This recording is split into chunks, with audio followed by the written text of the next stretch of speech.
She was supposed to last 2 weeks, maybe 3 if the weather held and she kept her mouth shut. Neither of those things happened. It started the way most bad ideas do, with a man who thought he knew exactly what he needed. Reuben Aldgate had been running the Painted Creek Ranch alone for 4 years, by the time his neighbor Walt Duchesne rode over on a gray Tuesday in October and told him, flat out, that he looked like a man who was slowly losing a war against his own land. Reuben didn't argue. He was 38 years old, his hands hadn't been clean in longer than he could remember, and the last hot meal he'd eaten that didn't come out of a tin had been at a neighbor's wedding the previous spring. The ranch was solvent, barely. The cattle were healthy, mostly. But the house was falling apart in ways that had nothing to do with the walls or the roof, and Reuben, who had never been particularly good at admitting things to himself, knew it. So when Walt mentioned that his cousin's wife's sister ran a domestic placement agency out of Edmonton, Reuben did something that surprised even him. He wrote a letter. He was not looking for a wife. He made that very clear in the letter. He needed someone who could cook, manage a household, handle basic veterinary care if needed, and not complain about the distance to town. He offered fair wages, room and board, 2 weeks trial. He did not mention that the nearest neighbor was 40 minutes by truck, that the winters in that part of Alberta could make a person feel like the world had ended, and nobody had bothered to tell the animals, or that the last 3 people who'd answered similar advertisements had left before the end of their first month. The agency sent him Niamh Callery. She arrived on the second Thursday of November, stepping off the Greyhound in Pincher Creek with a hiking pack, a canvas duffel bag, a violin case, and an expression that suggested she had been expecting something different, but had decided not to mention it. She was 26 years old. She had a degree in agricultural science from the University of Guelph. She had spent the previous 2 years working on a sheep station in New Zealand, which was not something Reuben had asked about and would not have thought to ask about, because it had not occurred to him that the woman the agency sent would have a curriculum vitae that made his own life look unambitious. He pulled up in his truck. He looked at the violin case. She looked at the truck, which had a cracked windshield and a bumper held on with wire. "Aldgate?" she said. "That's right." He got out and reached for her duffel. She picked it up herself. That was the first thing. The drive back to the ranch took 45 minutes. Reuben said approximately 12 words. Niamh said nothing at all, which he might have taken as a good sign if she hadn't spent the entire drive looking out the window at the frozen coulees and the gray-brown hills with an expression he couldn't quite read. Not dismay, not disappointment. Something more careful than either of those things. When they pulled through the gate and the ranch came into view, the main house, the calving barn, the old equipment shed, listing slightly to the east, she finally spoke. "How long has the shed been doing that?" "Doing what?" "Leaning." He looked at it. He had stopped seeing it. "Few years. Wind or foundation, probably." She nodded and got out of the truck. That was the second thing. The first 2 days were quiet in the way that a held breath is quiet. Niamh went through the house with the focused efficiency of someone taking inventory, which she was. She found the dry rot under the kitchen window. She found the water damage behind the bathroom wall. She found 4 bags of cattle supplement that had expired in 2019 and lined them up outside the back door without commentary. She cooked dinner both nights, real dinners, with vegetables and bread she made herself, and ate them across from Reuben in a silence that was not uncomfortable exactly, but had weight to it. On the third morning, she asked about the east pasture fence. "It's on the list," Reuben said. "It's down in 2 places. I walked it yesterday." He looked up from his coffee. "You walked the east pasture fence? You have 60 head of cattle 3 fields over from 2 open sections." "Yes, I walked it." He set down his coffee outside. The sky was the color of old tin, and there was weather coming. He could feel it in the way the light was sitting wrong on the hills. "That pasture's not part of your. I know it's not part of my job description." She said it without heat, just stated it. "But if those cattle get into the creek bed before the freeze, you're going to lose calves. So either I'm telling you about a fence problem, or I'm walking out there in the next hour to start fixing it. Your call." Reuben Aldgate had been managing his own land since he was 22. He had buried his father and his uncle in the same year, inherited a ranch that was mortgaged to within an inch of its life, and rebuilt it through a drought, a flood, and a market collapse that had taken out 3 of the other operations in the valley. He was not a man who was told things, not by his neighbors, not by the bank, not by anyone. He found himself reaching for his coat. "I'll get the truck," he said. "Fence wires in the south barn." That was the third thing, and it was the one he didn't know what to do with. There is a particular kind of isolation that settles over a ranch in the deep Alberta winter that has nothing to do with the distance to town or the number of people nearby. It comes from the silence. The cold compresses everything, sound, movement, ambition, until the days have a sameness to them that can, if a person isn't careful, start to feel like peace when it's actually just resignation. Reuben had lived inside that silence for 4 years. He had stopped noticing it the same way he'd stopped noticing the leaning shed. Niamh noticed everything. She noticed when the youngest heifer was off her feed and caught a uterine infection before it became serious. She noticed when the water line to the calving barn was starting to freeze at the joint and got Reuben out there with heat tape before they lost pressure. She noticed that Reuben ate standing up at the kitchen counter most mornings and didn't say anything about it directly, but started putting breakfast on the table at 7 sharp. And something about the deliberateness of that made it very difficult to keep eating standing up. She also, on evenings when the work was done and the cold had sealed everything into stillness, played the violin, not performing, not practicing, just playing quietly in the room she was using, the sound coming through the wall between them, like something that hadn't been in the house before and didn't know it wasn't supposed to be there. Old Irish tunes, mostly. Things with a particular quality of longing to them that Reuben could not have described if asked. He did not ask, but he stopped going to bed early on those evenings. The 2-week trial passed, then 3 weeks, then a month. Neither of them mentioned the original arrangement. Reuben told himself he hadn't brought it up because he was busy, because the fence in the north pasture still needed doing, and the calving season was 6 weeks out, and there wasn't time to think about personnel arrangements. He told himself these things, and they were true, and they were also not the whole truth, and he knew it, and he kept moving anyway because that had always worked before. Then, on a Saturday in late December, 2 trucks came up the access road. The trucks belonged to a man named Dale Friesen, which was a name Reuben knew and did not like. Friesen ran a grazing operation out of Fort Macleod, and for the past 18 months had been quietly acquiring distressed ranches in the valley, buying them for less than they were worth from families who'd had one bad season too many and were too exhausted to fight. He'd made Reuben an offer the previous spring. Reuben had said no. Friesen had smiled in a way that said he expected to be back, and now here he was, and he'd brought company. The company was a man in a good coat who introduced himself as an associate from the land title office and immediately started talking about a survey discrepancy on the eastern boundary that Reuben had never heard of. "There's no discrepancy," Reuben said. "There's documentation," the man in the good coat said pleasantly. "From where?" Friesen smiled again. He had a particular kind of smile, the kind that came from a man who had already decided how things were going to go. "Why don't we come inside and sort this out like neighbors?" Reuben stood in the doorway and said nothing. He could feel the situation the way he could feel weather, the pressure of it, the way the air changed. Then Niamh appeared at his shoulder, and everything shifted. She was holding a mug of coffee and wearing work clothes, and she looked completely ordinary except for her eyes, which were taking in the 2 trucks, the man in the good coat, and Dale Friesen's smile with the particular focused attention of someone who has walked a fence line in the dark and knows where every weakness is. "Survey discrepancy on which boundary?" she said. The man in the good coat looked at her. "Sorry? The eastern boundary. Which section markers are you referencing?" A pause. "The 1987 registered survey." The 1987 survey was superseded by a 2003 provincial boundary review. The corrected registration is on file with the Land Titles Office in Calgary. I can give you the file number if that's helpful. Silence. Friesen's smile didn't move, but something behind his eyes did. "And you are?" the man in the good coat said. "Someone who read the title documents before she came here," Niamh said. She said it the way she said most things, without heat, just placed it there, accurate and calm. "If there's a discrepancy in the registered survey, it was introduced after 2003, which would be a rather different kind of conversation." The man in the good coat looked at his folder. He looked at Friesen. He looked back at the folder. They left 40 minutes later without going inside. Reuben stood in the yard and watched the trucks go down the access road and disappear at the tree line. The temperature was -22. He hadn't put on a coat. He didn't notice. "You read the title documents," he said. "When I arrive somewhere new, I like to understand what I'm arriving into." Niamh wrapped both hands around her mug. "The 2003 review is real. I wasn't bluffing. But Friesen doesn't know exactly what's on file and what isn't, and that man he brought wasn't actually from the Land Titles Office." Reuben looked at her. "How do you know that?" "Because I have a friend who works at the Land Titles Office in Calgary, and she confirmed this morning that no survey query has been filed on this property."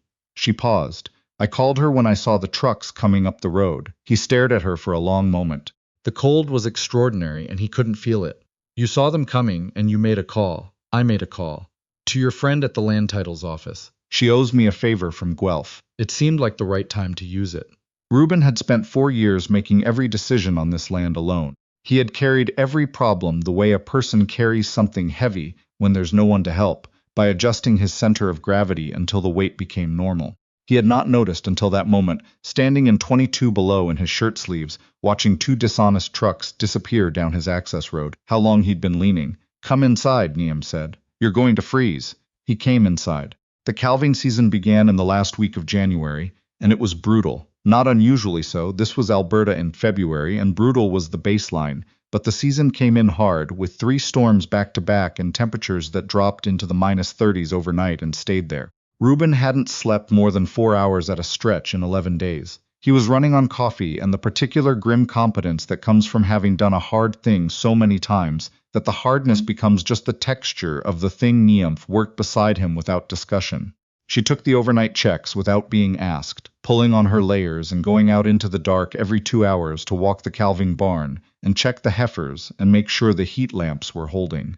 She lost a calf on the 8th day, a big one, born wrong, and she worked on it for 40 minutes in the straw before it was clear there was nothing more to do. And she came inside afterwards and stood at the kitchen sink for a long time with the water running. Reuben was at the table with his coffee. He did not say anything.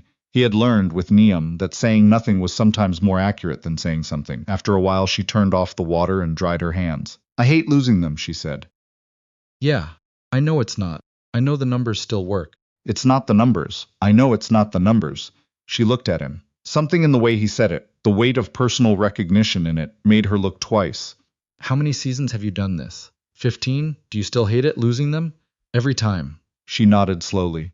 She sat down at the table and wrapped her hands around a mug that had gone cold, and they sat together in the kitchen at 2 in the morning with the wind pushing at the house and the cold pressing in from every direction. And it was not comfortable exactly, but it was something. Something neither of them had a word for yet, though the shape of it was becoming familiar. On the 12th day the weather broke. A heifer they'd been watching dropped a healthy set of twins in clear and windless cold, and Niamh laughed out loud in the calving barn. Not at anything in particular, just the laugh that comes out when something that has been very hard is suddenly very good. It was the first time Reuben had heard her laugh like that. Unguarded, surprised by herself, he found he was smiling, which was not something his face did without considerable cause. "Twins," she said, still laughing, her breath making clouds in the cold air. "First set this season. Look at them." She was crouching in the straw, steadying the first calf as it found its legs. "They have no idea how bad the last 2 weeks were. They just got here and they're already trying to stand up." Reuben watched her with the calf, the lamplight warm and yellow in the cold barn, and thought about 4 years of doing this alone and not knowing it was something that could be done otherwise. He went back to the house and made soup. In March, Friesen came back. This time there were no trucks, no associate from a fake land titles office, just Friesen alone, in a good truck, on a Sunday afternoon when the light was starting to have some warmth to it and the snow was pulling back from the south-facing slopes. He knocked on the door like a man who had rearranged his approach. Reuben answered it. "Just wanted to clear the air," Friesen said. He had the easy manner of a man who had never in his life let anyone see him try. No hard feelings about before. "I'm a businessman." "I make offers." "And I said no, you did." Friesen smiled. "I heard you had some help with your calving season. Things working out with the new arrangement?" Reuben looked at him for a moment. There was a specific kind of aggression that wore a smile, and he had spent enough of his life around men who used it to recognize the shape from a distance. "Why are you here, Dale?" Friesen dropped the smile by about 30%. "Land out here isn't getting easier to hold." "If you're considering your options, I'm not. Your fence line needs work. Your equipment shed. My operation is not your concern. It becomes my concern when..." Friesen stopped. Niamh had come out of the barn behind the house, carrying a fence post driver, and she was walking toward them with the particular directional focus of someone who knows where she is going and why. She stopped a few feet from Reuben and looked at Friesen with the calm, assessing expression that Reuben had first seen in the truck on the day she arrived, and that he had come to understand meant she was thinking several things at once and deciding which ones to say.